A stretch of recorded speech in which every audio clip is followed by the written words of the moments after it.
बस इस स्टोरी को सिर्फ 5 मिनट देख लो, फिर गारंटी है आपको बहुत मजा आएगा।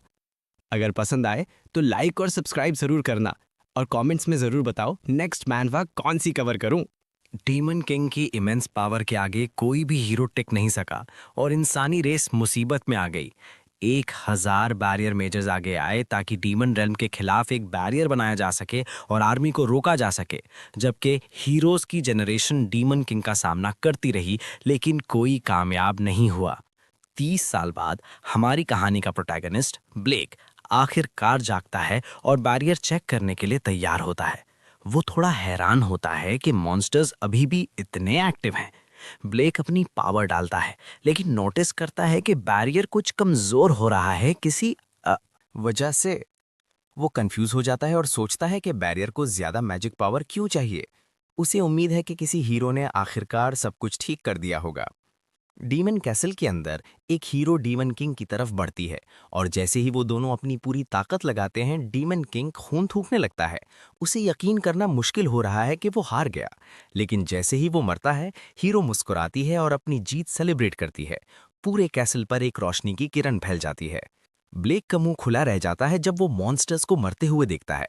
उसे लगता है हीरो आखिरकार कामयाब हो गया है, इसलिए म्याज़मा खत्म हो रहा है। वो बहुत इम्प्रेस होता है और मानता है कि डीमन किंग आखिर मर चुका है। यही वजह है कि सारे मॉन्स्टर्स गायब होने लगे हैं। ब्लेक को सुकून मिलता है कि उसने किसी तरह इंसानी रेस को अमन दिलाने में मदद की। वो सोचता है कि अब उसे क्या रिवॉर्ड मिलने वाला है। लेकिन 1 महीना गुजरने के बाद कुछ सोल्जर्स आते हैं और गुस्से में प्रोटैगनिस्ट को बताते हैं कि उन्हें अब उसकी ज़रूरत नहीं है। वो कंफ्यूज होता है, लेकिन वो बदतमीज सोल्जर्स उसे लालची फ्रॉड कहते हैं। हालांकि वो क्लैरिफाई करने की और अपनी मेहनत दिखाने की कोशिश करता है, लेकिन वो उसकी सारी बातों को इग्नोर करते हैं और मानते हैं कि वो बस एक यूजलेस और कमजोर बैरियर मेज है।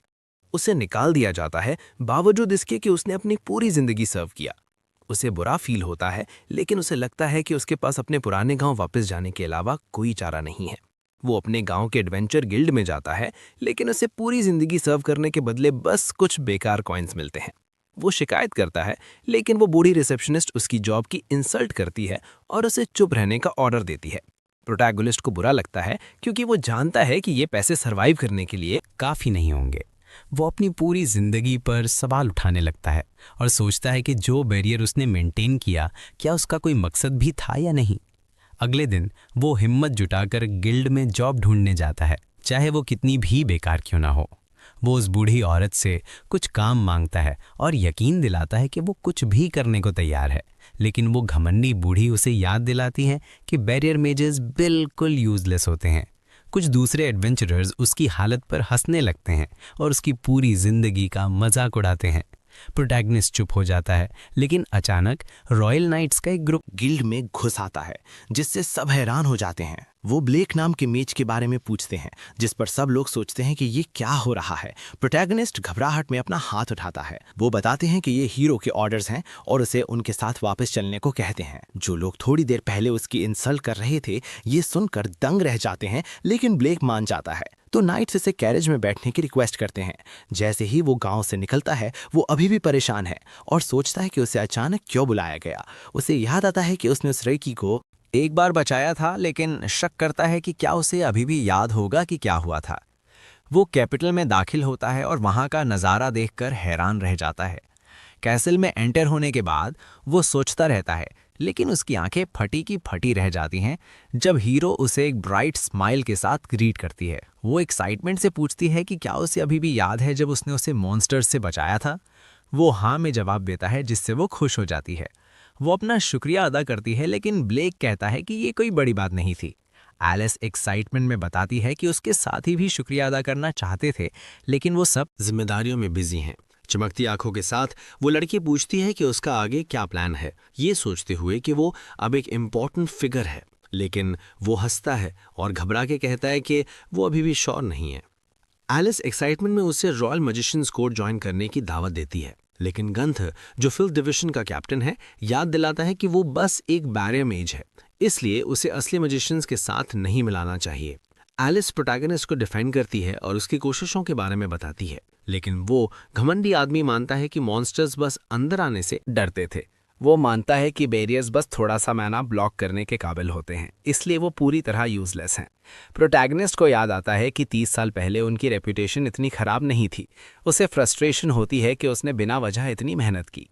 गंथर उसे ओल्ड मैन कहता है और सबको बताता है कि उसे शक है कि इस बंदे में कोई स्किल्स हैं भी या नहीं, लेकिन एलिस ब्लेक के हक में बोलती है। वो घमंडी कैप्टन ब्लेक को फाइट में हराने का चैलेंज देता है। उसे लगता है कि एक बूढ़ा आदमी उनके ग्रुप का हिस्सा नहीं बन सकता जब तक वो ये बैटल जीतने के लिए तैयार ना हो।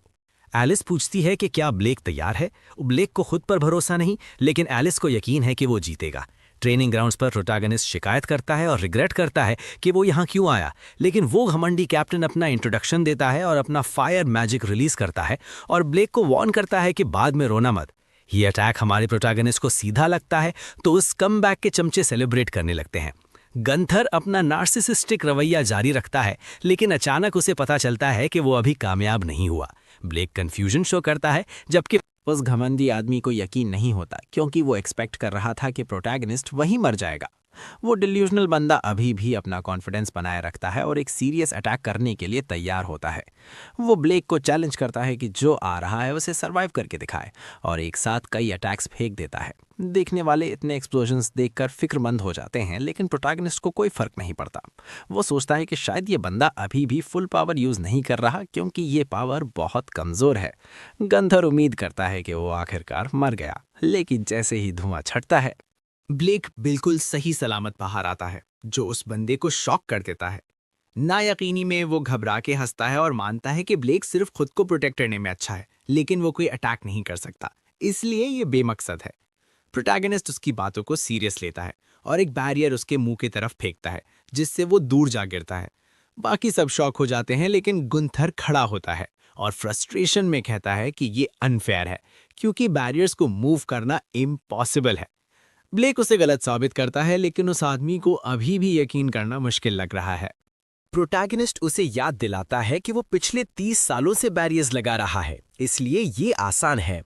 वो सोचता है कि क्या ये चीटिंग है, लेकिन वो घमंडी आदमी अपने बारे में बातें सुनता है और उसे अनफेयर कहता है।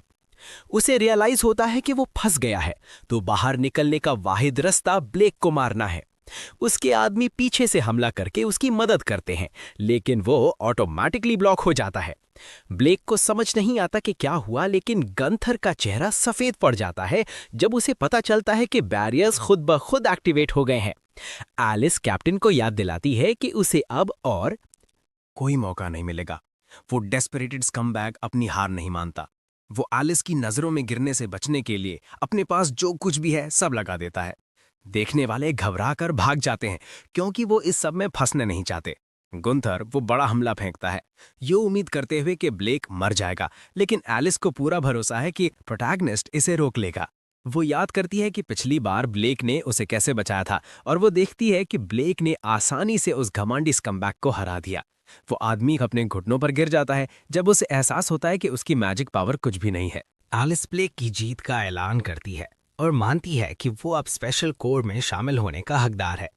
गुंथर वापस बोलने की कोशिश करता है, लेकिन वो उसे प्रोटैगनिस्ट की अचीवमेंट्स याद दिलाती है। वो स्कमबैग दूसरे बैरियर मेजेस पर सवाल उठाने लगता है, लेकिन उसका इन्वेस्टिगेटर बताता है कि वो सब छोड़कर चले गए। वो बताता है कि उनमें से ज़्यादातर मर गए और कुछ ने अपनी ड्यूटी छोड़ दी, इसलिए सब आहिस्ता आहिस्ता गायब हो गए, जिसका मतलब है कि ब्लेक सब कुछ अकेले संभाल रहा था। प्रोटैगनिस्ट को आखिर समझ आता है कि इसलिए उसे ज़्यादा मेहनत करनी पड़ रही थी।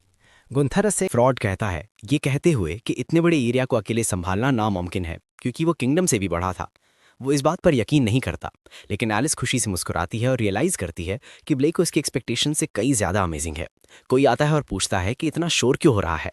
गंथर पहचान लेता है कि ये फर्स्ट यूनिट का कैप्टन लैंसलॉट है। ये पहली बार है कि वो टॉप कैप्टन को दिख रहा है। लैंसलॉट एक्सप्लेनेशन मांगता है तो एलिस उसे सारी सिचुएशन बताती है। वो सब समझ जाता है और जान लेता है कि गंथर फाइट हार गया। वो स्कमबैग कुछ स्टूपिड बहानों के साथ बात टालना चाहता है, लेकिन लैंसलॉट उसे एक कोल्ड स्टीयर के साथ चुप करा देता है। वो ब्लेक को ग्रुप ज्वाइन करने की इजाजत देता है क्योंकि उसने अपनी स्किल्स साबित कर दी हैं। बाकी लोग अभी भी श्योर नहीं है कि एक बैरियर मेज को अंदर आने दिया जाए, लेकिन प्रोटैगोनिस्ट खुश होता है कि उसे ऐसी पोजीशन मिली। वो अपनी स्किल्स पर डाउट करने लगता है, लेकिन एलिस उसे मुबारकबाद देती है और मानती है कि ये उसके लिए आसान होगा।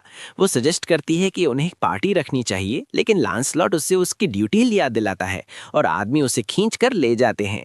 वो लाल बालों वाला आदमी पूछता है कि एलिस ब्लेक के साथ इतना चिपक क्यों रही है। प्रोटैगनिस्ट उसे यकीन दिलाता है कि ऐसा कुछ नहीं है, लेकिन वो सीरियस कैप्टन अभी भी उसे एलिस से दूर रहने की वार्निंग देता है। गंतर ये इंटरेक्शन देखता है और फ्रस्ट्रेशन में अपने दांत पीसता है। कुछ दिन गुजर जाते हैं और हमारा प्रोटैगनिस्ट डॉर्मेंट्री पहुंचता है और अपना रूम ढूंढता है। वो अपनी एज के बारे में बातें सुनता है और थोड़ा ऑकवर्ड फील करता है, इसलिए वो अपना रूम ढूंढता रहता है। वो उसे ढूंढ लेता है, लेकिन जैसे ही वो एंटर करता है, स्वेन उसका नया रूममेट पूछता है कि वो कौन है। वो अपना इंट्रोडक्शन देता है और अपनी स्टोरी बताता है, लेकिन स्वेन उसे छोटा कहता है। ब्लेक मान लेता है कि कोई उस जैसे आदमी पर यकीन नहीं करेगा, लेकिन वो सोचता है कि स्वेन इस बात पर इतना पागल क्यों हो रहा है। वो बच्चा शिकायत करने लगता है कि एक बूढ़ा आदमी उसका रूममेट है। प्रोटैगनिस्ट माफी मांगता है, लेकिन स्वेन शर्मिंदा होकर अपने अल्फाज वापस लेता है, क्योंकि ये ब्लेक की गलती नहीं है। वो पॉइंट आउट करता है कि प्रोटैगनिस्ट के बाल बिखरे हुए हैं, इसलिए वो उसके लिए बाल कटने का फैसला करता है। वो बच्चा ब्लेक का लुक चेंज कर देता है और अचानक याद करता है कि वो ट्रेनिंग के लिए लेट हो रहे हैं। वो दोनों तैयार होते हैं और निकलते हैं। ब्लेक की टीममेट्स तेरेसा और क्लैरा हैरान होती हैं कि एक बूढ़ा आदमी उन्हें क्यों ज्वाइन कर रहा है। ब्लेक घबराकर अपना इंट्रोडक्शन देता है और जैसा एक्सपेक्ट किया था, टेरेसा उसकी एज के बारे में शिकायत करने लगती है और उसे क्रीपी कहती है। क्लैरा उसे रूट कहती है, लेकिन ब्लेक इस नफरत को समझता है क्योंकि वो वाहिद बूढ़ा आदमी है। वो सबको अपना इंट्रोडक्शन देता है। न्यू कमर्स अफवाहों के बारे में बात करते हैं, लेकिन मानते हैं कि ये सब झूठ है। दूसरों को शक है कि उसने वाइस कैप्टन को हराया, जबकि स्वेन घबरा कर अपनी करियर की फिक्र करता है जब उसे पता चलता है कि ये बूढ़ा एक बैरियर मांगे है। गुंथर की आंखों में बदले की आग जल रही है। अनाउंसर एक्सप्लेन करता है कि वो सब नए हैं, इसलिए उनके डिविजन्स रिजल्ट के बाद असाइन होंगे। ब्लेक को एहसास होता है कि अभी लंबा सफर बाकी है। वो आदमी अनाउंस करता है कि वो अगले 2 हफ्तों के लिए मेका फॉरेस्ट में सर्वाइवल टेस्ट रखेंगे। नए रिक्रूट्स शिकायत करने लगते हैं क्योंकि वो जानते हैं कि वो फॉरेस्ट कितना खतरनाक हो सकता है। अनाउंसर हमारे आदमी को अनलकी कहता है और जल्दी करने का ऑर्डर देता है। स्वेन टेस्ट शुरू होने से पहले ही हार मान लेता है, क्योंकि वो जानता है कि ये उस जैसे लोगों के लिए जगह नहीं है।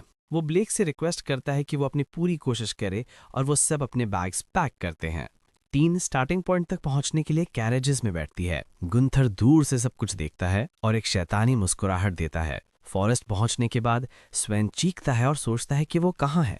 वो डरपोक बंदा समझ नहीं पाता कि वो पहाड़ की चोटी से क्यों शुरू कर रहे हैं। वो अंदाजा लगाता है कि वो अनलकी थे और एक रोते हुए बच्चे की तरह एक्ट करने लगता है। वो उम्मीद कर रहा था कि रॉयल कॉप्स ज्वाइन करने के बाद उसकी लाइफ स्मूथ चलेगी, लेकिन ये सब टेरेसा उसका रोता हुआ मुंह बंद करवाती है और उसे लीडर की तरह एक्ट करने का ऑर्डर देती है। वो उससे बहस करता रहता है, लेकिन ब्लेक सजेस्ट करता है कि उन्हें पहले मैप देखना चाहिए।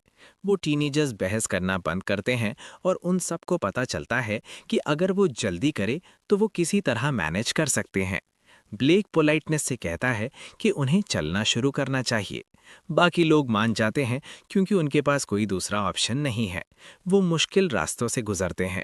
दूसरों को अपना सामान उठाने में मुश्किल हो रही है, लेकिन क्लारा नोटिस करती है कि ब्लेक इसे इतना आसान बना रहा है। वो अंदाजा लगाती है कि आखिर इसके पास कुछ एक्सपीरियंस तो होगा ही। कुछ घंटों बाद टीम आके रोज खौफनाक फॉरेस्ट में पहुंच जाती है। माइस्मा इतना डेंस फील होता है कि कोई आम आदमी मर जाए, लेकिन उन पर असर नहीं होता क्योंकि वो सब ट्रेंड मैजिशियंस हैं। टेरेस और स्वेन अपने गोल की तरफ जाने के लिए मैप चेक करते हैं। ब्लेक स्वेन को ड्रैगन के लेवल के बारे में बात करते हुए सुनता है। वो बच्चा एक्सप्लेन करता है कि मॉन्स्टर्स की ताकत स्पेसिफाई करने के लिए उन्हें 10 लेवल्स में डिवाइड किया गया है। बूढ़ा आदमी एक्सप्लेन करने के लिए शुक्रिया अदा करता है, जिससे उस ब्रैड को प्राउड फील होता है। टीम दोबारा चलना शुरू करती है, लेकिन जैसे ही कुछ गॉब्लिन्स कहीं से निकल आते हैं, स्वेन अपने फायर ब्लास्ट्स निकालता है और अकेले हैंडल करने के लिए कॉन्फिडेंट होकर आगे बढ़ता है। वो एक को मारता है लेकिन जख्मी हो जाता है, तो टेरेसा बीच में कूदती है और उनके कॉकी 3 को हराने से पहले दूसरे 2 गॉब्लिन्स को हरा देती है। क्लारा स्वेन को हील करती है, तो वो माफी मांगता है और सोचता है कि ब्लेक मदद करने के बजाय वहां खड़ा क्यों था। जैसे ही टीम आगे बढ़ती है, एक मॉन्स्टर स्वेन पर अटैक करने की कोशिश करता है, लेकिन प्रोटैगनिस्ट जानबूझकर नीचे गिर जाता है ताकि उनका ध्यान भटका सके और माफी मांगने लगता है। अपना बैरियर मैजिक यूज करता है और सजेस्ट करता है कि उन्हें एक नए रास्ते से जाना चाहिए जो उसने अभी ढूंढा है। वो सब ब्लेक को फॉलो करते रहते हैं, जो चुपके से उनके पीछे मॉन्स्टर्स को संभाल रहा है। क्लैरा कुछ सुनती है लेकिन अपने पीछे कुछ नहीं देखती।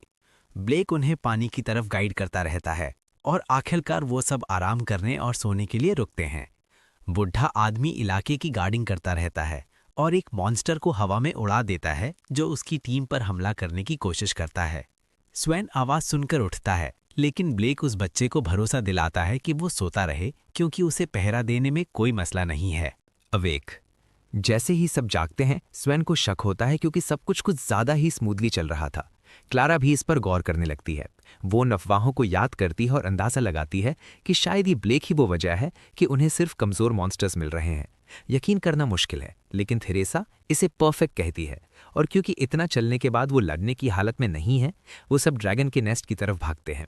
कैसल में गंथर मानता है कि प्रोटैगनिस्ट अब तक मर चुका होगा क्योंकि उसने अपनी ख्वाहिश पूरी करने के लिए सबसे परफेक्ट प्लान बनाया था। उसे शक है कि वो ड्रैगन के खिलाफ सरवाइव कर पाएंगे। अगर वो किसी तरह लोकेशन तक पहुंच भी गए तो ड्रैगन के नेस्ट पर स्वेन डर के मारे चीखता है जैसे ही वो लेवल 4 मॉन्स्टर को देखता है। तेरेसा उन्हें भागने की वार्निंग देती है क्योंकि ये अपनी मेंस पावर से एक गांव तबाह कर सकता है। वो कोशिश करती है लेकिन रियलाइज करती है कि वो सब पूरी तरह ब्लॉक्ड है। स्वेन अपने घुटनों पर गिर जाता है और डर के मारे तकरीबन सूसू करने वाला होता है। उसे शक है कि वो जीतेंगे जबकि लड़कियां खौफ से कांप रही हैं। मॉन्स्टर एक फायर अटैक फेंकता है, लेकिन प्रोटैगनिस्ट उसे अपने बैरियर से ब्लॉक कर देता है और सबको बचा लेता है। लड़कियां आंखें खोलती हैं और देखती हैं कि बैरियर उनकी जान बचा रहा है।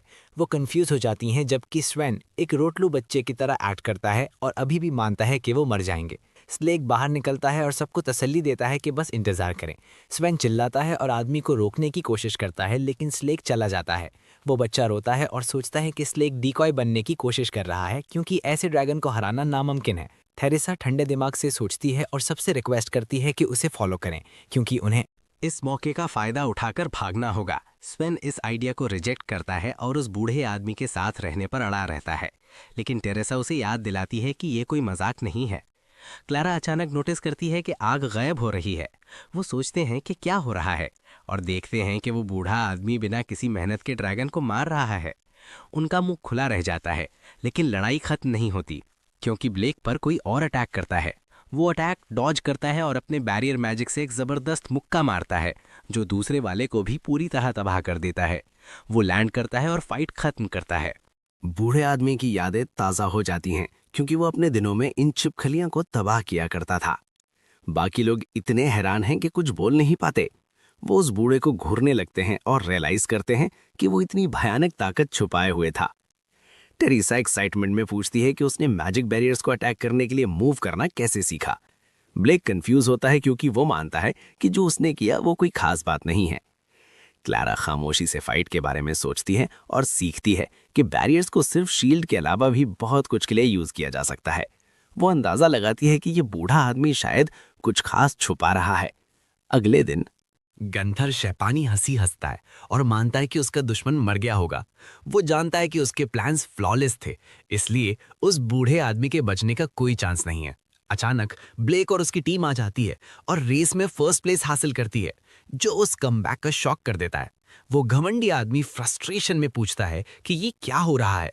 वो खुद को काम करने की कोशिश करता है और सोचता है कि वो डरपोक बनकर वापस भाग आए होंगे, जिसका मतलब है वो टेस्ट फेल कर देंगे। एग्जामिनर ये जानकर हैरान रह जाता है कि वो एक इतना बड़ा सालमैंडर प्लेटफॉर्म साथ ले आए हैं जो उनकी हिस्ट्री में पहली बार हुआ है। गंथर घबराहट में पसीने से शराबोर हो जाता है और उसे यकीन करना मुश्किल लगता है, लेकिन एग्जामिनर उनकी टीम की तारीफ करता है जबकि बाकी लोग सोचते हैं कि उन्हें ऐसे रास्ते पर सैलामेंडर कैसे मिल सकता है। स्वेन बहुत अच्छा फील करता है, लेकिन टेरेसा उसे याद दिलाती है कि प्रोटैगनिस्ट ने ज़्यादातर काम किया। ब्लेक हम्बल बनने की कोशिश करता है, उसे झूठ कहता है और मानता है कि ये टीम वर्क था। दूसरे लोग ब्लेक के बारे में अपनी राय बहुत जल्दी बदल लेते हैं, लेकिन वो उस वाक़ये पर फोकस करने लगता है और शक करता है कि ये बस एक महज इत्तेफाक नहीं था, क्योंकि उन्हें शक की हद तक ज्यादा मुश्किलात का सामना करना पड़ा। गुंथर अपनी आंखों में गुस्से के साथ मुट्ठी भेजता है और वादा करता है कि वो प्रोटैगनिस्ट से हिसाब बराबर करेगा। कुछ दिनों बाद एग्जामिनर अनाउंस करता है कि इस बार उनका कंपटीशन होगा। ब्लेक की टीम दूसरों को पीछे छोड़ देती है और वो सब भीड़ से बचने के लिए एक अलग ट्रेनिंग ग्राउंड पर जाने का फैसला करते हैं। गुंथर शैतानी मुस्कुराहट देता है और मौके के लिए उनके पीछे जाता है। ग्राउंड पर स्वैन उस बूढ़े आदमी को चैलेंज करता है, लेकिन गुंथर बीच में आकर उन्हें सरप्राइज कर देता है और फैसला करता है कि वो उनकी ट्रेनिंग इंस्ट्रक्ट करेगा। स्वैन और थेरेसा सोचते हैं कि वो अचानक कहां से टपक गया, लेकिन वो आदमी उन्हें बातें बंद करने और फॉर्मेशन में आने का ऑर्डर देता है। वो ब्लेक को इससे बाहर रखता है और बाकी तीनों को ट्रेन करना शुरू करता है। गंतर बिना किसी रहम के थेरेसा को मारता है, लेकिन क्लारा उसके जख्म हील कर लेती है। वो कमीना स्कम्बैग उन्हें याद दिलाता है कि सीरियस हो जाएं क्योंकि फाइट बस शुरू हुई है। स्वैन उसके खिलाफ उठने की कोशिश करता है, जबकि गंतर ब्लेक को धक्का देकर बाहर कर देता है क्योंकि वो सिर्फ उन तीनों को ट्रेन करना चाहता है। उस बुढ़े के चेहरे के एक्सप्रेशंस उस नीच आदमी को सुकून देते हैं, तो वो बच्चों को ऑर्डर देता रहता है और ह्यूज फायर मैजिक यूज करना शुरू करता है ताकि वो उसके इंस्ट्रक्शंस फॉलो करे। बिना किसी रहम के वो बच्चों पर बड़ा हमला फेंकता है। गंतर फक्र से ब्लेक को देखता है और अपने एक्शंस का बहाना बनाने की कोशिश करता है। वो बुढ़े आदमी को यकीन दिलाता है कि बच्चे फिर भी सरवाइव कर जाएंगे, लेकिन वो मानता है कि उसकी ट्रेनिंग शायद हाथ से निकल गई थी। जैसे ही धुआं आखिरकार छटता है, वो शैतानी चूहा बच्चों की बुरी हालत देखने का इंतजार करने लगता है, लेकिन उन्हें सही सलामत पाता है।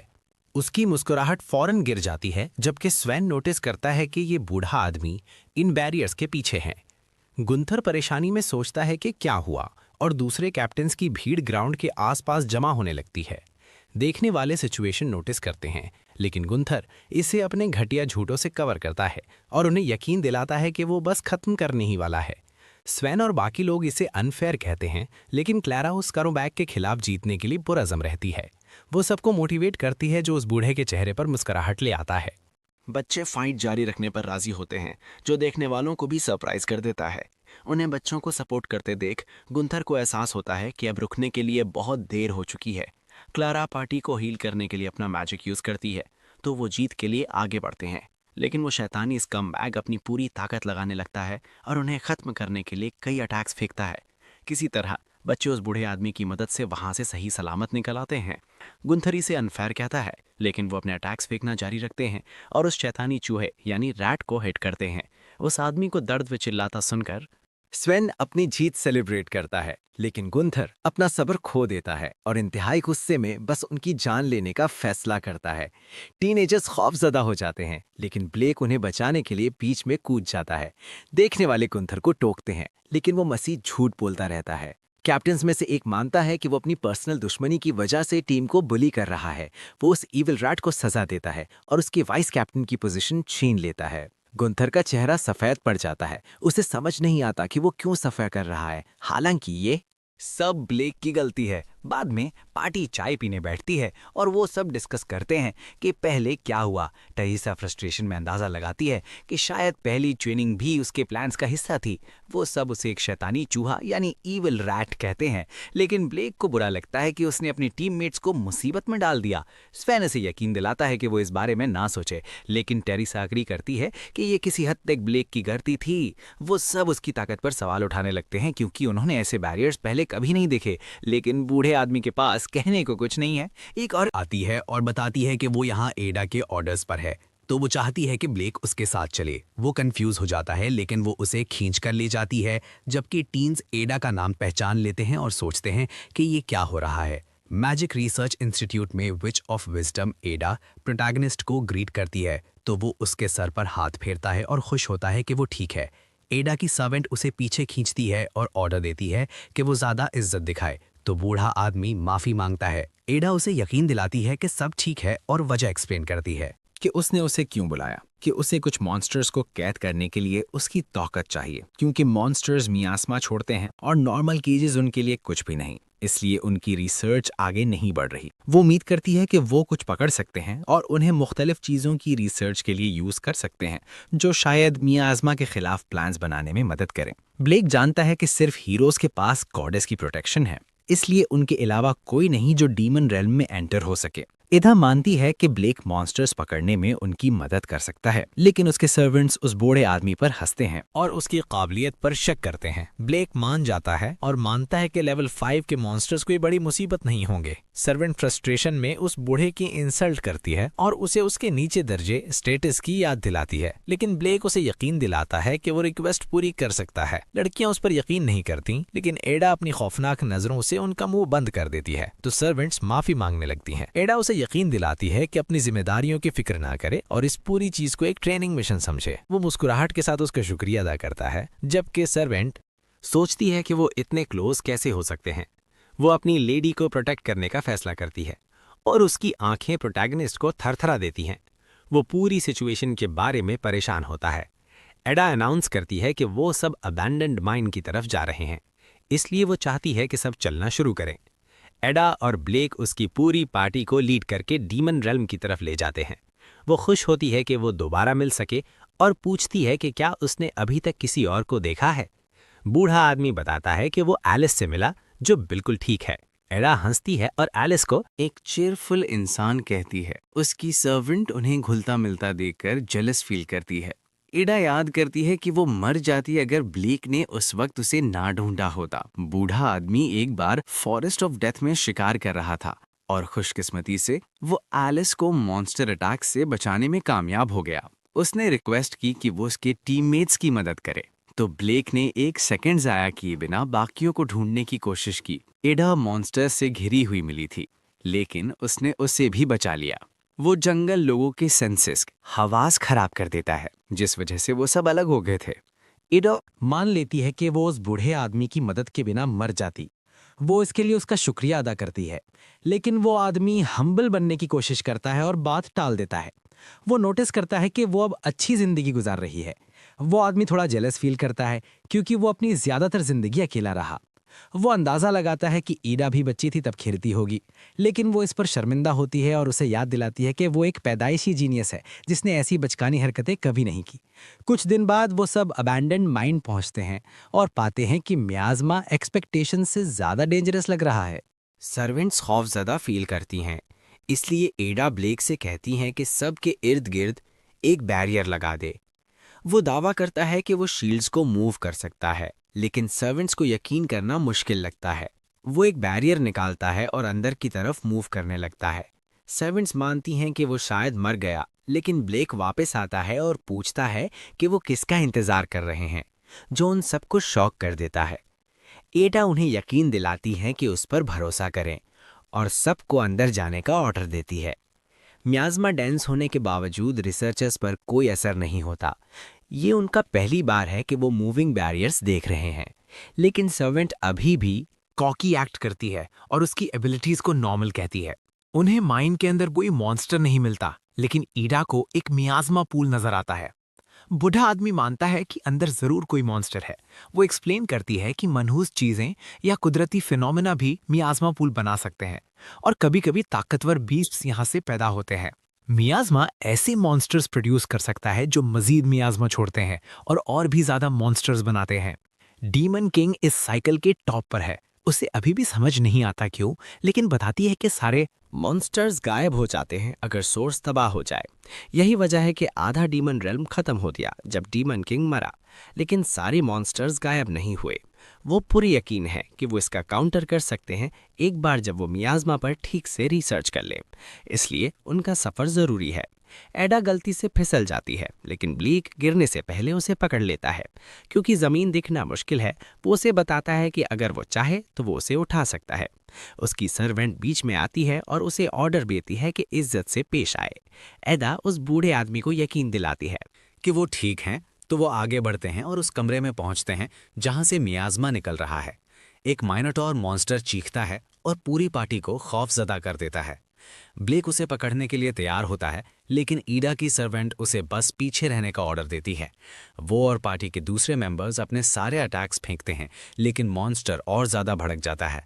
उस पर कोई असर नहीं होता और वो ज़ोर से चीखता है, तो पूरी पार्टी पीछे हट जाती है और हिचकिचाने लगती है। ईडा अपनी सर्वेंट को लापरवाही पर डांटती है और मानती है कि वो ब्लेक के बिना नहीं जीत सकते, लेकिन वो सर्वेंट सब कुछ ईडा पर डाल देती है और वो सब उससे बचाने की भीख मांगने लगते हैं। वो अपने दांत पीसती है लेकिन रियलाइज करती है कि उसके पास कोई चारा नहीं है, तो वो विच खौफजदा होने के बावजूद अकेले मिनटोर का सामना करती है। मॉन्स्टर उस पर हमला करने के लिए आगे बढ़ता है, लेकिन एक जायंट बैरियर उसे रास्ते में ही रोक देता है, जो पार्टी को शॉक कर देता है। ब्लेक मॉन्स्टर को दबा कर रखता है, लेकिन इडा की बेखबर सर्वेंट अभी भी उसके रास्ते में आने की कोशिश करती है। इडा उस पर चिल्लाती है कि रुक जाए और याद दिलाती है कि वो ब्लेक को इसी वजह से लाए थे। वो सोते हुए मॉन्स्टर की तरफ इशारा करती है और सबको दिखाती है कि ब्लेक के बैरियर ने मियाज़मा को प्योरीफाई कर दिया है, इसलिए मॉन्स्टर अब हिल नहीं रहा। सर्वेंट को यकीन करना मुश्किल लगता है, जबकि ईडा इम्प्रेस होकर बैरियर को ऑब्जर्व करती है और मानती है कि वो अपनी पार्ट्स के साथ भी ऐसे रिजल्ट्स हासिल नहीं कर सकती। वो ब्लेक का शुक्रिया अदा करती है और सबको तैयार होने का ऑर्डर देती है, क्योंकि वो वापस लौटने वाले हैं। वो ब्लेक से रिक्वेस्ट करती है कि मॉन्स्टर को उसके लिए उठा ले और चलना शुरू करती है। वो उसका उदास चेहरा नोटिस करता है और रियलाइज करता है कि कुछ हुआ है। ईडा पूरी टीम की तारीफ करती है और thinks about starting the research. वो रिसर्च शुरू करने के बारे में सोचती है। उसे बैरियर्स यूजफुल लगते हैं क्योंकि उसने देखा कि उस बुढ़े आदमी ने इतने बड़े मॉन्स्टर को कितनी आसानी से उठा लिया, लेकिन वो अभी भी श्योर नहीं है कि क्या इसे मेंटेन किया जा सकता है या नहीं। प्रोटैगनिस्ट बताता है कि ये तभी काम करता है जब वो आसपास हो, वरना मैजिक सप्लाई के बिना बैरियर टूट जाएगा। ईडा कोई हल निकालने की कोशिश करती है, लेकिन उसकी सर्वेंट बीच में कूद पड़ती है और मानती है कि ईडा को अपनी खुद की मैजिक यूज करनी चाहिए। ब्लेक मसला हल कर देता है और एक मैजिक सर्कल निकालता है, जिससे सर्वेंट और भी ज्यादा चिढ़ जाती है। वो उसे यकीन दिलाता है कि ये सर्कल बैरियर को मेंटेन कर सकता है जब वो वहां नहीं होगा। एडा को याद आता है कि उसने डीमन रेल्म के करीब कुछ ऐसा ही देखा था। वो मानती है कि ये एक जबरदस्त आइडिया है, तो वो कॉम्प्लीमेंट्स के लिए शुक्रिया अदा करती है और ब्लेक बताता है कि उसने ये तब बनाया था जब वो तकरीबन 30 साल पहले एक बच्चा था। डीमन रेल्म का मायाज़म सब कुछ तबाह कर रहा था, इसलिए कुछ करने के लिए बैरियर मेजेस को जमा किया गया। शुरू में मेजेस को आराम करने का मौका भी नहीं मिलता था, तो उसने ये सर्कल बनाया जो लंबे अरसे तक बैरियर को मेंटेन कर सकता था। इस तरह मेजेस ब्रेक ले पाते थे और 100 मेजेस के मेंटेन करने से डीमन रेल्म के इर्द गिर्द एक बैरियर बनाया गया। लेकिन वक्त के साथ ज्यादातर मेजेस छोड़ गए, तो सिर्फ वही ये काम कर रहा था। उन्हें आखिरकार समझ आता है कि वो सर्कल इतनी ज्यादा पावर क्यों मांग रहा था। उसकी कहानी सबको लाजवाब यानी कि स्पीचलेस कर देती है। ईडा फ्रस्ट्रेशन में सवाल करती है कि वो इतना हम्बल कैसे हो सकता है, लेकिन वो कंधे उचकाकर बात टाल देता है और मॉन्स्टर के इर्द गिर्द बैरियर सेट करने के लिए सर्कल में अपनी पावर डाल देता है।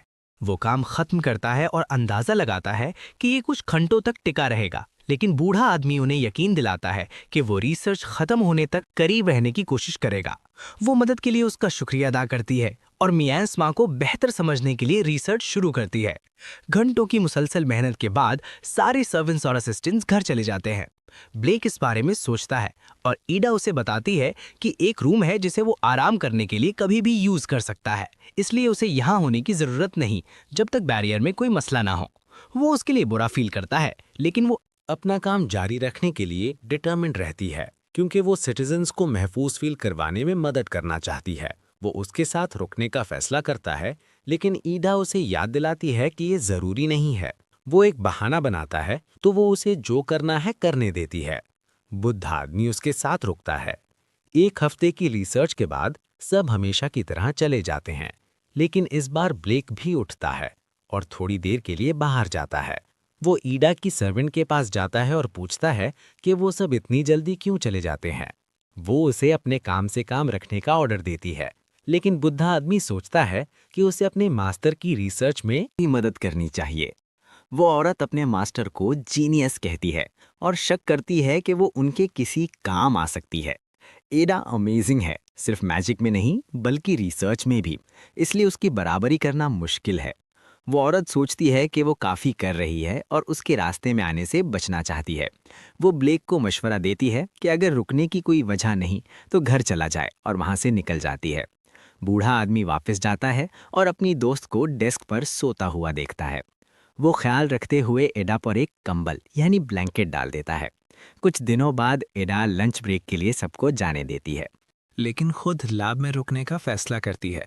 ब्लेक उसे इस बात पर टोकता है और सजेस्ट करता है कि उसे भी ठीक से ब्रेक लेना चाहिए, लेकिन ईडा बताती है कि वो आज आराम करने का प्लान बना रही थी। वो उसके ख्याल रखने पर शुक्रिया अदा करती है और उसे यकीन दिलाती है कि इतनी फिक्र करना बंद करे।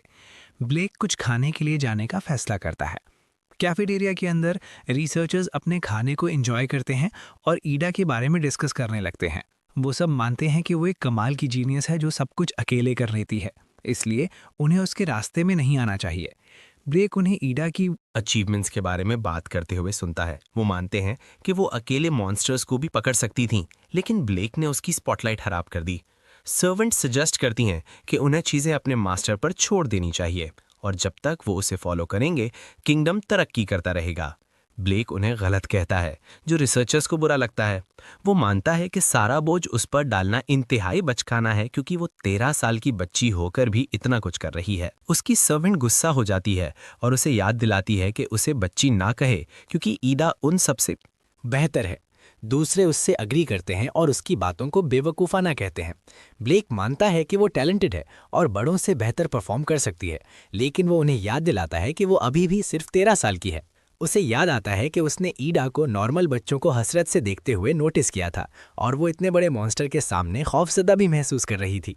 वो जानता है कि वो जीनियस बच्ची है, लेकिन वो मानता है कि वो बस मेहरबानी के तहत उनकी स्टूपिड एक्सपेक्टेशंस पूरी करने की पूरी कोशिश कर रही है। वो उनके घटियापन पर सवाल उठाता है क्योंकि उन्होंने कभी उस छोटी बच्ची ईमानदारी से बात तक नहीं की। उसे शक है कि उन्होंने कभी उसे एक बार भी समझने की कोशिश की, बावजूद इसके कि वो सब उसके मददगार होने का दावा करते हैं।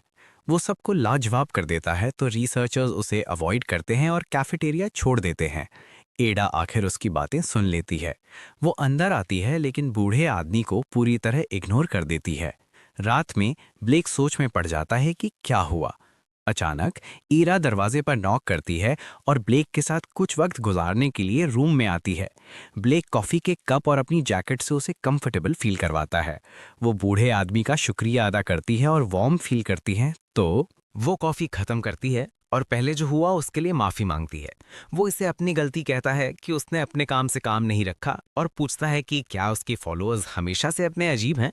वो बताती है कि वो शुरू में एक्साइटेड थी, लेकिन वक्त के साथ चीजें बदलने लगी। बड़ों ने उसे जीनियस कहना शुरू कर दिया और जिंदगी आसान थी, लेकिन वो अचानक काम छोड़कर सुस्त होने लग गए। उसे समझ नहीं आता कि उसके आसपास लोग हमेशा अपना रवैया क्यों बदल लेते हैं। एडा एक बिल्कुल एवरेज फैमिली में पैदा हुई थी, जहां कुछ भी खास नहीं था, लेकिन वो बहुत कम उम्र में एक लैंग्वेज सीखने में कामयाब हो गई थी। सिर्फ मैजिक बुक्स पढ़कर उसे दिलचस्पी हुई और उसने सीखना शुरू कर दिया।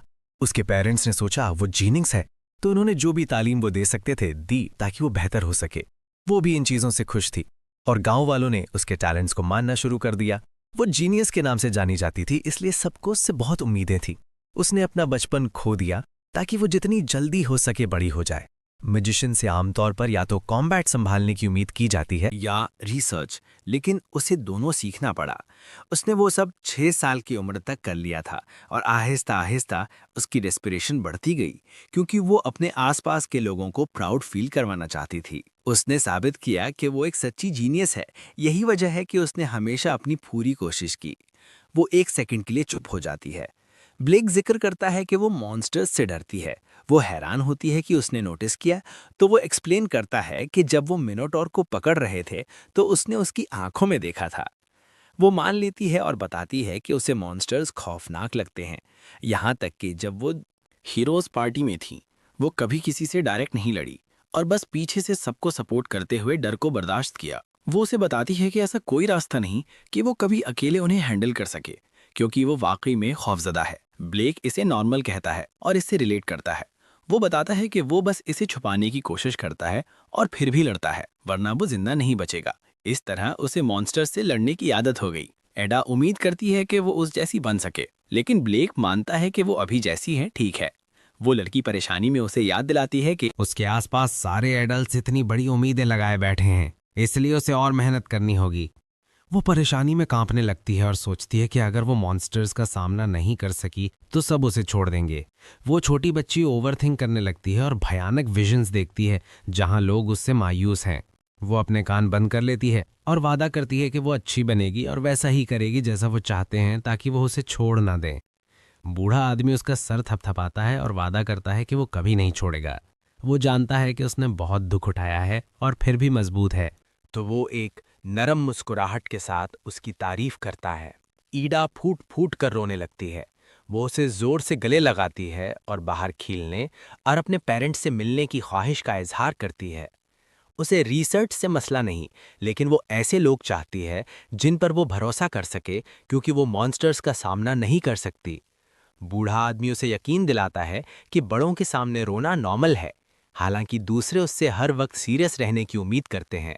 वो समझता है कि लोग उससे बहुत उम्मीदें रखते हैं, लेकिन वो ईडा से कहता है कि इतनी कोशिश करना बंद करे। वो वादा करता है कि अगर वो कभी मुसीबत में हुई या उसे मदद के लिए किसी की ज़रूरत हुई तो वो वहीं होगा। वो पूछती है कि क्या ये ठीक है, तो वो उसके लिए अपने अल्फाज दोहराता है। लड़की उसका शुक्रिया अदा करती है और आखिरकार चैन से सो जाती है। बूढ़े आदमी को याद आता है कि ये पहले जैसा ही है। कुछ साल पहले ईदा को बचाने के बाद वो उसे वापस आराम के लिए लाया था और देखा कि सोते हुए रोते वक्त उसका हाथ कांप रहा था। उसने उसे तसल्ली दी थी और पूरी रात उसका हाथ पकड़े रखा था, बिल्कुल पहले की तरह। वो छोटी बच्ची को अपनी बाहों में पकड़ता है और यकीन दिलाता है कि वो उसका साथ नहीं छोड़ेगा। कुछ दिन बाद वो फैंसी कपड़ों में एडा से मिलता है और उम्मीद करता है कि उसने उसे इंतजार नहीं करवाया। कुछ दिन पहले एडा ने सबसे मदद मांगी ली। कंफ्यूज होने के बावजूद उसके फॉलोअर्स ने बात सुनी और हर कदम पर उसकी मदद की।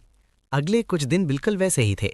रात में रिसर्च करते हुए एडा अचानक तंग आ गई और दिन का काम रोक दिया। वो भागकर बूढ़े आदमी के पास गई और उसे जोर से गले लगा लिया, क्योंकि वो काम करके थक चुकी थी। उसने हमेशा की तरह उसे तसल्ली दी और प्यार जताने के लिए उसका सर थपथपाया। छोटी बच्ची ने उससे और ज़्यादा प्यार, पैट्स और हग्स की डिमांड की, जिससे आदमी ने सोचा कि वो अपनी रूटीन से थक गई है। उसने कुछ सोचा और पूछा कि क्या वो अपनी छुट्टी वाले दिन कुछ करना चाहती है।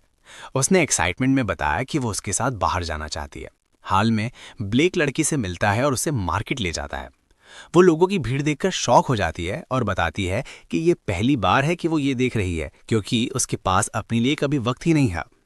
वो कहता है कोई बात नहीं और सोचता है कि उसे अपनी पहली बार बहुत पसंद आएगी। वो दोनों साथ मिलकर कुछ शॉप्स विजिट करते हैं और आइडा कुछ बच्चों के साथ मजे करने के लिए शामिल हो जाती है। जैसे ही सूरज ढलने वाला होता है, वो दोनों एक ज्वेलरी शॉप पर पहुंचते हैं, तो ब्लेक उसे जो पसंद हो चूज करने देता है। छोटी बच्ची को चूज करने में मुश्किल होती है, तो ब्लेक कोई चीज उठाता है और उसे यकीन दिलाता है कि फिक्र ना करे, क्योंकि वो उसे एक तोहफा देना चाहता है। वो आदमी खुद उसके पैसे देता है। वो गिफ्ट के लिए शुक्रिया अदा करती है और नेकलेस की तारीफ करने लगती है। शॉप ऑनर उसे ग्रेट फादर यानी बेहतरीन बाप कहता है, जिससे वो दोनों हंस पड़ते हैं। वो मुस्कुराते और हंसते हुए दिन खत्म करते हैं। कुछ दिन बाद एडा सबको जमा करती है और माफ़ी मांगती है, क्योंकि वो मियाज़मा का कोई तोड़ निकालने में नाकाम रही। वो बताती है कि उसने बैरियर्स के बारे में अपना नज़रिया बदल लिया है और मानती है कि वो मियाज़मा को रोकने में बेहतरीन हो सकते हैं। इसलिए आज से वो तमाम मेजेस को जमा करेगी और बैरियर मैजिक पर एक अलग रिसर्च को आगे बढ़ाएगी। छोटी बच्ची ब्लेक से रिक्वेस्ट करती है कि वो एक बार फिर अपनी मदद दे, और वो मान जाता है। अचानक सारी भीड़ अपने रवैये और उतनी मदद ना करने की माफ़ी मांगने लगती है जितनी वो कर सकते थे। वो सब मानते हैं कि उन्होंने सब कुछ उस छोटी बच्ची पर डाल दिया था और उसे जितना हो सके सपोर्ट करने की अपनी जिम्मेदारियों को नेग्लेक्ट किया। भीड़ ब्लेक से भी माफ़ी मांगती है और एडमिट करती है कि वो उसकी मुसलसल इंसल्ट करके अपने घटिया ईगोज अना को प्रोटेक्ट करने की कोशिश कर रहे थे। एडा और ब्लेक उन्हें माफ़ कर देते हैं, लेकिन वो मानती है कि जब उसे सब कुछ अकेले करना पड़ता है तो ये मुश्किल हो सकता है। इसलिए उन्हें ज़रूर ज़्यादा कोशिश करनी चाहिए और जितनी मदद वो कर सकें करनी चाहिए। उसकी सर्वेंट माफ़ी के लिए शुक्रिया अदा करती है, जबकि बाकी लोग ब्लेक से ठीक तरह से माफ़ी मांगते हैं, क्योंकि उन्हें आखिर समझ आ गया कि बैरियर्स कितने यूजफुल हो सकते हैं। वो सब मानते हैं कि बैरियर मैजिक कमाल है। ईडा सोचती है कि उन्होंने अचानक माफ़ी क्यों मांगी। उसकी सर्वेंट इसके लिए ब्लेक का शुक्रिया अदा करती है और मानती है कि वो हमेशा से जानते थे कि ईडा को चीज़ों में मुश्किल हो रही है, और वो ये भी जानते थे कि ये किसी हद तक उनकी गलती थी, लेकिन उनमें सच का सामना करने की हिम्मत नहीं थी। लेकिन उस बूढ़े आदमी के डांटने के बाद वो उसे खुश करने में कामयाब रहा। इसलिए वो आखिरकार बोलने और ईडा के साथ ईमानदार होने के लिए मोटिवेटेड फील करने लगे। सर्वेंट उस बूढ़े आदमी और उसकी टेक्निक्स को अमेजिंग कहती हैं। ईडा उससे एग्री करती है और हर चीज के लिए शुक्रगुजार फील करती है। सब अपने गुड बाइज कहने के लिए बाहर आते हैं। ईडा वादा करती है कि वो उसे प्रोग्रेस के बारे में अपडेट करती रहेगी। ब्लेक इसका इंतजार करेगा। छोटी बच्चे इसके कान में कुछ फुसफुसाती हैं और वो खुशी से मुस्कुराहट के साथ मान जाता है। प्रोटैगनिस्ट आखिरकार रिसर्च फैसिलिटी से निकलता है और सोचता है कि क्या बाकी सब ठीक होंगे। उसके टीममेट्स उस पर गुस्सा होते हैं क्योंकि उसने उन्हें परेशान किया। वो माफी मांगता है और उन्हें बताता है कि क्या हुआ था। वो उसकी कहानी सुन के शॉक हो जाते हैं और सवाल करने लगते हैं क्योंकि वो हीरोज पार्टी के 2 मेंबर्स के करीब हैं। उन्हें एहसास होता है कि वो कोई आम आदमी नहीं है।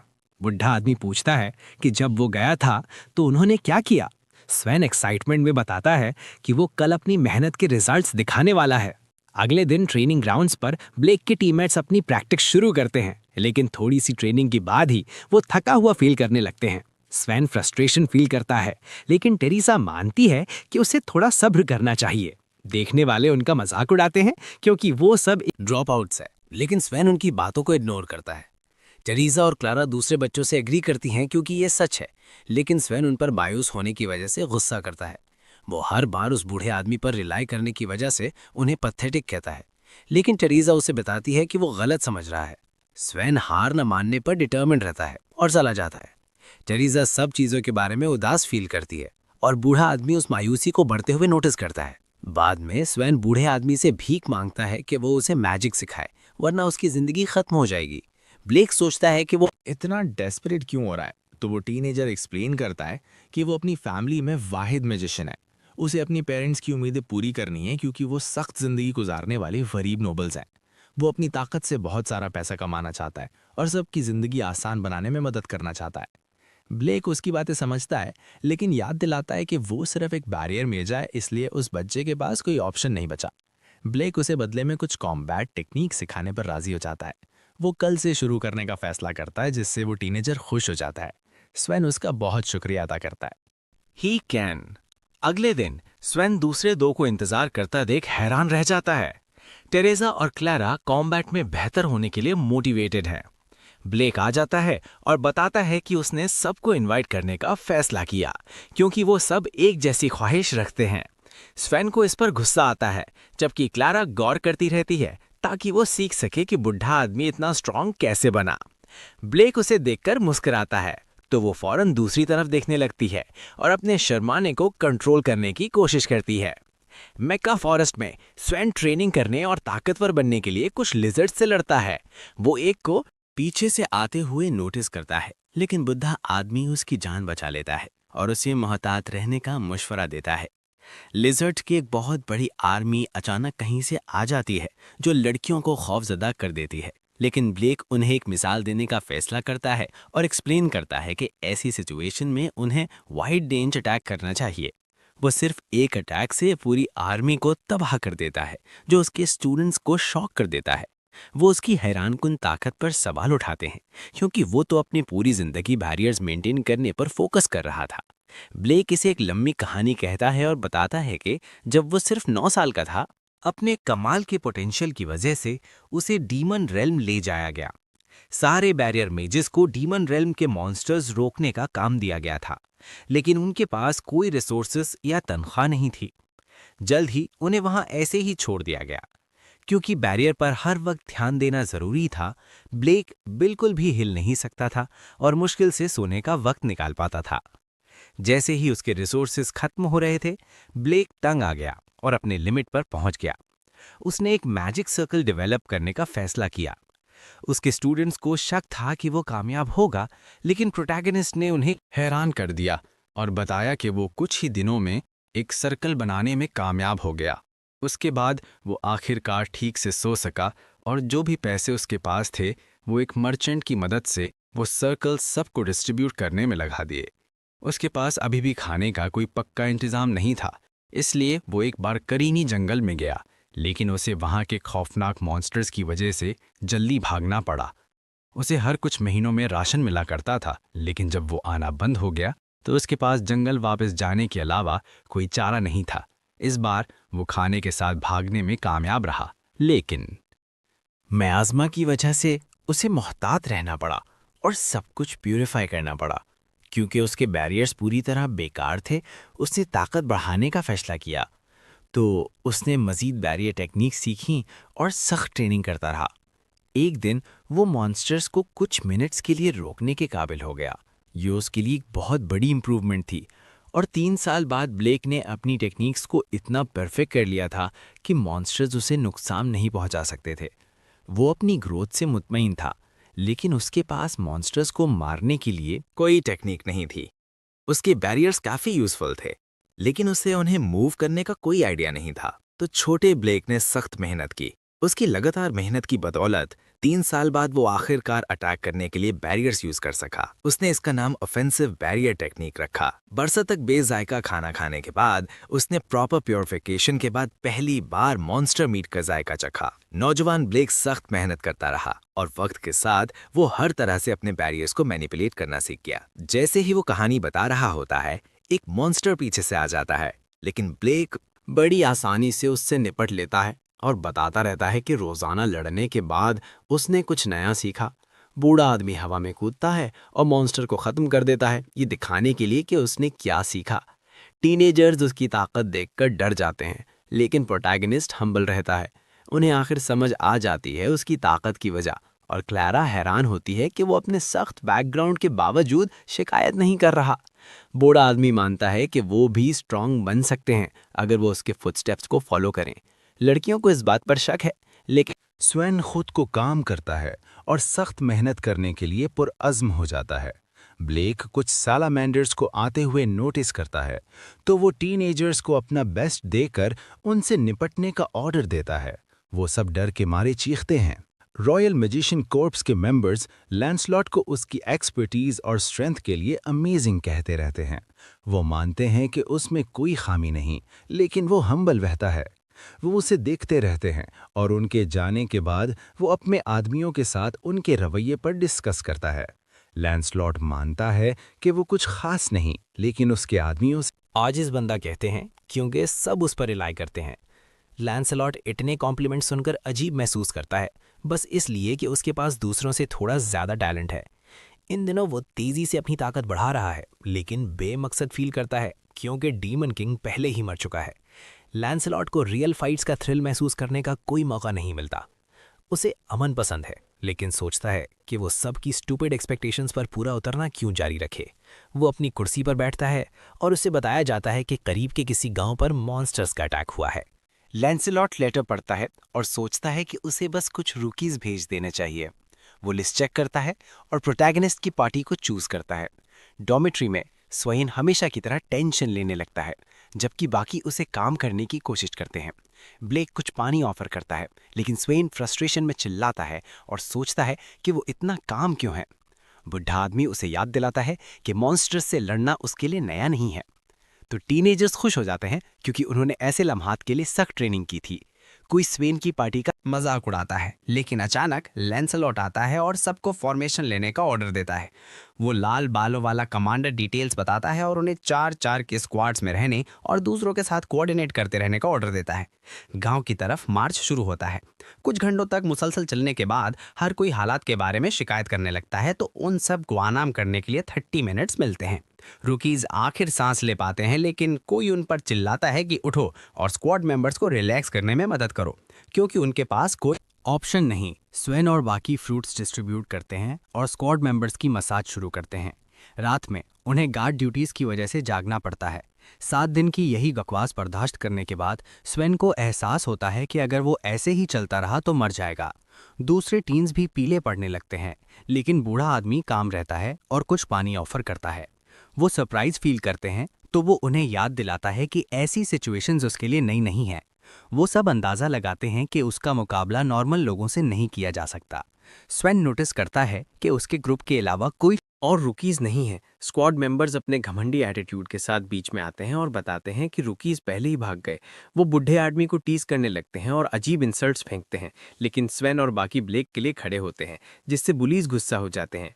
वो रुकीज को एक अच्छा सबक सिखाने का फैसला करते हैं, लेकिन लैंसलॉट बीच में आकर उन्हें डरा लेता है। लैंसलॉट रुकीज को भी वॉर्न करता है, तो ब्लेक माफी मांगता है और उसका शुक्रिया अदा करता है। कमांडर को ब्लेक में कुछ खास नजर नहीं आता, इसलिए वो सोचता है कि गुंथर इतनी बुरी तरह कैसे हार गया। वो अंदाजा लगाता है कि प्रोटैगनिस्ट शायद कुछ छुपा रहा है। 14 दिनों बाद आर्मी आखिरकार गांव पहुंचती है। लैंसलॉट विलेज चीफ से मिलता है और सब कुछ गौर से सुनता है। चीफ रोने लगता है और उम्मीद करता है कि कमांडर सिचुएशन संभाल लेगा। गांव में टीन्स को आखिर आराम करने और ब्रेक लेने का मौका मिलता है। कोई स्क्वाड लीडर्स को जमा होने के लिए बुलाता है जैसे ही लैंसलॉट मीटिंग से वापस आता है। वो मानता है कि चीफ झूठ बोल रहा है क्योंकि वहां कोई औरत नजर नहीं आ रही। लैंसलॉट का ख्याल है कि चीफ मॉन्स्टर्स पहले ही गांव वालों को धमका रही हैं, इसलिए वो सबको मोहतात रहने और गांव की फूड रिसोर्सेस यूज ना करने का ऑर्डर देता है। उसे लगता है कि उन पर रात को एम्बुश होगा और पूछता है कि क्या किसी और को अपनी राय देनी है। ब्रेन डेड स्क्वाड लीडर्स के पास कहने को कुछ नहीं, लेकिन हमारा प्रोटैगनिस्ट अपना हाथ उठाता है क्योंकि उसके पास कहने को कुछ है। दूसरे लीडर्स आवाज उठाने पर उसकी इंसल्ट करने लगते हैं, लेकिन लैंसलॉट उन्हें रोक देता है क्योंकि वो बस एक ईमानदाराना राय चाहता है। भले ही ब्लेक एक रुकी होकर प्रोटैगनिस्ट को शक है कि वो ऐसी स्ट्रैटेजी से हॉस्टेजेस को बचा पाएंगे, इसलिए वो मानता है कि उन्हें पहले हमला करना चाहिए। लैंसलॉट उसे सिचुएशन याद दिलाता है और दूसरों को लगता है कि गांव वालों की मदद के बिना इतने कम वक्त में मॉन्स्टर्स को लोकेट करना नामुमकिन है। लेकिन ब्लेप कॉन्फिडेंट होकर अपनी डिटेक्शन टेक्निक रिवील करता है और उसकी एबिलिटीज डेमोन्स्ट्रेट करता है।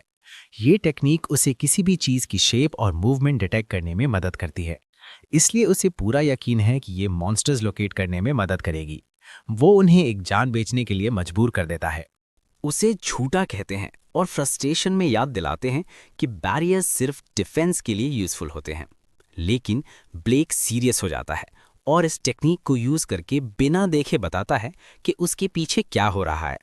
आदमी शॉक हो जाते हैं, लेकिन उनके छोटे दिमाग अभी भी ऐसी छोटी बात समझने से कासिर है, तो वो शिकायत करते रहते हैं। लेकिन लैंसलॉट उस पर यकीन करता है, इसलिए वो ब्लेक के स्क्वाड को इससे निपटने और हॉस्टेजेस को रेस्क्यू करने का काम देता है। आदमी एतराज करते हैं, लेकिन लैंसलॉट को शक है कि रुकीज कुछ कर पाएंगे, इसलिए उसे लगता है कि कोई फर्क नहीं पड़ता। कि वो क्या करते हैं। वो अनाउंस करता है कि ऑपरेशन रात में शुरू होगा और सबको इंस्ट्रक्शंस फैलाने का ऑर्डर देता है। रात में ब्लेक का स्क्वाड अपना इंपॉर्टेंट मिशन शुरू करता है। स्वेन हैरान होता है कि कमांडर ने उन्हें इतने इंपॉर्टेंट काम सौंपा, लेकिन लड़कियां सोचती हैं कि लैंसलॉट ने शायद सोचा होगा कि वो टास्क कंप्लीट नहीं कर पाएंगे। वो पूछते हैं कि क्या बूढ़े आदमी को पता है वो क्या कर रहा है। ब्लेक उन्हें यकीन दिलाता है कि उसकी डिटेक्शन टेक्निक बेहतरीन है, लेकिन उन्हें इसके लिए इधर उधर मूव करना पड़ेगा। वो सब ये सुनकर शॉक हो जाते हैं कि वो इतना कुछ कर सकता है। क्लारा सोचती है कि बुढ़ा आदमी इंप्रेसिव है। वो ब्लश करने लगती है और सोचती है कि वो ब्लेक के आसपास इतना एक्साइटेड क्यों फील करती है। गांव में सबके सो जाने के थोड़ी देर बाद ही मॉन्स्टर्स एम्बुश शुरू करते हैं और चुपके से लैंसलॉट को मारने आते हैं जब वो सो रहा होता है। वो हमला करने की कोशिश करते हैं, लेकिन वो उन्हें तबाह कर देता है और डिसअपॉइंट होता है कि ये बस कुछ कमजोर मॉन्स्टर्स है। बाकी सारे स्क्वाड्स भी एम्बुश को रोकते हैं और आसानी से लो लेवल मॉन्स्टर्स को हरा देते हैं। लेकिन अचानक लेवल 4 ऑक्स की एक आर्मी जंगल से आ जाती है। मॉन्स्टर्स लोको, अल्बर्ट और गैरी के डिफेंस पॉइंट को तोड़ने की कोशिश करते हैं। लोग बाजी पलटना शुरू करते हैं और कमांडर की आर्मी को तबाह करने लगते हैं। इंसान फंस जाते हैं और मरने ही वाले होते हैं कि लैंसलॉट ऑक्स को तबाह कर देता है और दूसरे मॉन्स्टर्स का पूछता है। एक ऑर्क लॉर्ड कूदकर बीच में आता है और आदमियों को डरा देता है, लेकिन उन्हें यकीन है कि उनका इनविंसिबल कमांडर सब कुछ अकेले संभालेगा। लैंसलॉट हवा में कूदता है और अपना स्ट्रॉन्ग मैजिक अनलीच करता है। सिर्फ एक धमाके से वो कुछ ही सेकंड्स में ऑर्क लॉर्ड का काम तमाम कर देता है। उसके आदमी उसे हमेशा की तरह घूरते हैं, लेकिन लैंसलॉट मोहतात रहता है और समझता है कि इन सब के पीछे जरूर कोई लीडर है, क्योंकि ऑर्क लॉर्ड्स में अकल नहीं होती। अचानक कोई चीज सामने आती है और उसे शॉक कर देती है। एक गुफा के अंदर ब्लेक आखिर हॉस्टेजेस को ढूंढ लेता है। टीन्स उन सबको आजाद करते हैं और सेफ फील करवाते हैं। ब्लेक कुछ सुनता है तो वो सब कुछ अपने स्टूडेंट्स पर छोड़कर अंदर भागता है। गांव में लैंसलॉट हिचकिचाता है जो वो इमेंस ऑरा वाला बड़ा मॉन्स्टर उसके सामने आता है। दूसरे आदमियों को लगता है कि ये लेवल 8 है, जिसका मतलब है वो टिक नहीं पाएंगे, तो वो बुज़दिलों की तरह सब कुछ लैंसलॉट पर छोड़ देते हैं। बड़ा मॉन्स्टर अटैक शुरू करता है और कैप्टन को चैलेंज करता है कि वो अपनी रेपुटेशन मेंटेन करे और दिखाए कि वो क्या कर सकता है। क्योंकि कमांडर ने अभी थोड़ी देर पहले अपना मैजिक यूज़ किया था, उसे शक है कि वो एक से ज़्यादा अटैक कर पाएगा, तो वो मायूस होने लगता है। उसके आदमी उसे चीयर करते रहते हैं तो कैप्टन फिर से कॉन्फिडेंट फील करता है। उसे लगता है कि वो जीत जाएगा, लेकिन मॉन्स्टर एक अटैक करके जल्द ही उसकी हमा निकाल देता है। वो शैतानी मॉन्स्टर फाइट खत्म करने के लिए आगे बढ़ता है, लेकिन ब्लेक सही वक्त पर बीच में कूदता है और अपनी टेक्निक से कमांडो को शील करता है, जिससे सब शॉक रह जाते हैं। ब्लेक ग्रेट एक्स के हमले को रोकने में कामयाब हो गया, जिससे लड़के हिल गए। हमारा लड़का फिर लैंसेलॉट की तरफ मुड़ता है और उसे हील करना शुरू करता है। लैंसेलॉट के लिए ये शौक की बात है कि वो होली मैजिक यूज कर रहा है, क्योंकि पहले उसे लगा था कि वो सिर्फ बैरियर मैजिक यूज कर सकता है। हीरो बात साफ करता है, ये बताते हुए कि ये बैरियर हीलिंग टेक्निक है जो प्यूरिफिकेशन और डिटेक्शन प्रॉपर्टीज यूज करके बॉडी को स्टिम्युलेट और रीजेनरेट करती है। जायंट की आंखें गुस्से से चमकती हैं और वो अपना कुल्हाड़ा उठाता है और कई बार बैरियर पर मारता है। ब्लेक लैंसेलॉट से पूछता है कि क्या उनके पास जीतने का कोई चांस है, जिस पर वो हाँ करता है, लेकिन सिर्फ तब अगर वो हाई लेवल मैजिक यूज करे। आराम के लिए वक्त चाहिए होने के बावजूद लैंसलॉट उसे ये भी बताता है कि इसके काम करने के लिए जायंट का अपना गार्ड डाउन करना जरूरी है। हीरो के पास एक आइडिया है, वो एक ओपनिंग बनाएगा और लड़ेगा, जो लैंसलॉट को हैरान कर देता है। मशकूक जजमेंट के साथ लैंसलॉट सोचता है कि ब्लेक अपने बैरियर टेक्निक्स के साथ कैसे लड़ेगा, लेकिन उसे बताने के बजाय प्रोटैगनिस्ट डेमोन्स्ट्रेट करके दिखाता है। उसकी बोली चमकती है और वो खुद को तैयार करता है जैसे ही वो अपने बैरियर से कूदता है। जायंट इस अजीब हरकत से कंफ्यूज हो जाता है और हमारे हीरो की लात खाकर जमीन पर जा गिरता है। सिचुएशन देखते हुए लड़के हिल गए हैं कि ब्लेक जायंट को गिराने में कामयाब रहा। शर्मिंदगी से जायंट उठता है और उस पर चिल्लाता है कि अपना ईगो कम करे। गुस्से में वो हमारे लड़के पर दोबारा हमला करने वाला है, लेकिन उसने सब प्लान किया हुआ है। वो उसे बैरियर मैजिक से डिस्ट्रैक्ट करता है और लैंसलॉट अपना हाई लेवल मैजिक यूज करता है। लड़के उसे चीयर करते हैं और लैंसलॉट की आंखों से गुस्सा निकलता है। अपना सारा मैजिक यूज करते हुए वो जायंट को उड़ा देता है। जायंट ने ये बिल्कुल नहीं सोचा था और मरकर जमीन पर पड़ा है, जिसके सीने पर एक बड़ा सा जला हुआ निशान है। मॉन्स्टर को मरा हुआ देखकर लड़के खुशी से झूम उठते हैं। इसी दौरान कैप्टन के पास खड़े होने की भी ताकत नहीं है। तभी हमारा लड़का आगे आता है और उसे उठने में मदद करता है। वो मानता है कि लैंसलॉट ने कितना अच्छा परफॉर्म किया और वही कॉम्प्लीमेंट हमारे प्रोटैगनिस्ट को देता है। लड़के लैंडस्लॉट को घेर लेते हैं और ब्लेक को साइड में ढकेल देते हैं, जिससे हमारा हीरो अपनी परफॉर्मेंस के बारे में इनसिक्योर हो जाता है और ऐसे कमेंट्स आस्क किए जाते हैं कि कैप्टन उसकी मुदाखलत के बिना भी जीत सकता था। ये सुनकर कैप्टन गुस्सा हो जाता है और उन्हें रोकने की कोशिश करता है, लेकिन हमारा लड़का मैच्योर है और एक अडल्ट की तरह हैंडल करता है। वो एक्सप्लेन करता है कि शायद कैप्टन को उसकी ज़रूरत नहीं थी, लेकिन आखिर वो भी बस एक इंसान है और मिलकर लड़ने की अहमियत पर जोर देता है। लड़कों में से एक गुस्से में ब्लेक का कॉलर पकड़ लेता है, लेकिन मजबूत ग्रिप के साथ प्रोटैगनिस्ट अपना हाथ हटाता है और सख्ती से समझाता है कि उनका कैप्टन भी एक दिल रखने वाला इंसान है। ग्रिप इतनी सख्त होने का एहसास करते ही लड़का अपना हाथ छुड़ा लेता है और अपने साथी के साथ निकल जाता है। ब्लेक चैन की सांस लेता है और बाद में हॉस्टेजेस को गांव वापस भेज दिया जाता है। यहां तक कि विलेज चीफ ने भी माफी मांगी, क्योंकि वो डर महसूस कर रहा था और उस भयानक जायंट बारबरोसा की आइडेंटिटी कभी पता नहीं चली। सब कुछ सॉल्व हो जाने के बावजूद एक साया अभी भी मंडला रहा था। वापस आने के बाद लड़कियां काफी थकी हुई लगती है। इसी दौरान ब्लेक को कैप्टन के साथ ड्रिंक के लिए बुलाया जाता है। ये अचानक दावत किसी जहमत की तरह लगती है और लैंसलॉट इसके लिए माफी मांगता है, लेकिन हमारा प्रोटैगनिस्ट उसे यकीन दिलाता है कि पहली बार किसी ने उसे इनवाइट किया है, इसलिए वो बिल्कुल उल्टा महसूस कर रहा है। इत्तेफाक से कैप्टन के लिए भी ये पहली बार है कि वो किसी को इन्वाइट कर रहा है। रस्मोरी टोन को महसूस करते हुए लैंसलॉट उसे रिलैक्स होने को कहता है। ब्लेक मान जाता है और कैप्टन टोस्ट के लिए कहता है। इसके बाद वो रात सेलिब्रेट करते रहते हैं। अगले दिन हमारा प्रोटैगनिस्ट छुट्टी के बाद रिफ्रेश्ड फील करता है और टाउन में घूमने निकलता है। वो अपनी नई जिंदगी के लिए हीरो एलिस का शुक्रगुजार महसूस करता है। जब वो अपनी सोचों में गुम होता है तो वो एक नकाबपोश औरत से टकरा जाता है। फौरन वो सोचता है कि क्या वो ठीक है, लेकिन वो उसका हाथ पकड़ती है और उसे अपने साथ ले जाती है। दूसरी तरफ नाइट्स उसे ढूंढ रहे हैं, परेशान हैं कि वो कहाँ भाग गई होगी। एक गली में छुपकर वो प्रोटैगनिस्ट से उसे इस मुसीबत में घसीटने के लिए माफी मांगती है, लेकिन जल्द ही हमारे लड़के को एहसास हो जाता है कि वो कौन है। वो अपना क्लोक उतारती है और वो कोई और नहीं बल्कि एलिस है। गरम जोशी से वो उसे मिलती है, लेकिन वो इस बात पर ज्यादा क्यूरियस है कि उसका पीछा क्यों किया जा रहा है। वो फखर से मानती है कि वो काम से भाग आई है, जहां उसे दर्जनों लोगों से मिलना पड़ता है। सोने पे सुहागा उसे डॉक्यूमेंट्स तैयार करने पड़ते हैं और फैन लेटर्स का जवाब देना पड़ता है। वो बेचारगी से चिल्लाती है कि वो इसकी स्ट्रगल को समझता भी नहीं है। एड और बाकियों को भी काम करने पर मजबूर किया गया, लेकिन उन्हें निस्बतन कम टास्क्स मिले, इसलिए वो भाग आई। ब्लेक को एहसास होता है कि उसे एक ब्रेक की ज़रूरत है।